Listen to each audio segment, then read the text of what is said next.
Hi friends, welcome to கலை உலகம் channel. இன்றைக்கி நாங்கள் வந்து ஒரு ஹாஸ்பிட்டலுக்கு போயிருந்தோம்.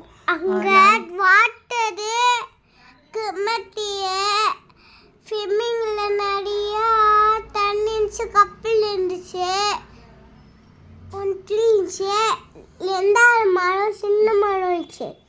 ஓகே, என் பொண்ணு சொன்னாங்க அங்கே நிறைய தண்ணி இருந்ததாம், ஃபிஷ் இருந்துச்சான், அதில் குட்டி ட்ரீஸ் வச்சுருந்தாங்க. இது பார்த்தோன்னே ரொம்ப இம்ப்ரெஸ் ஆகிட்டா என் பொண்ணு. குட்டி பசங்கள்லாம் ரொம்ப ரசித்து பார்க்குற மாதிரி அழகாக பண்ணியிருந்தாங்க. சுற்றி வாட்டர் ஃபவுண்டெயின், அதில் வந்துட்டு ரெட் கலர் ஃபிஷ்ஷு, அப்புறம் yellow colour fish, green colour fish. Okay, green colour fish ஒன்று இருந்துச்சு. அப்புறம் என் பொண்ணு இது செடியெல்லாம் குட்டி குட்டியாக இருக்கெல்லாம் தொட்டு பார்த்தாங்க. ரொம்ப க்யூட்டாக இருந்தது. நீங்கள் இந்த மாதிரி பார்த்த எக்ஸ்பீரியன்ஸ் இருந்தால் எங்களுக்கு ஷேர் பண்ணுங்கள், சொல்லுங்கள். இந்த வீடியோ பிடிச்சிருந்தா லைக் பண்ணுங்கள், கமெண்ட் பண்ணுங்கள். தேங்க்யூ.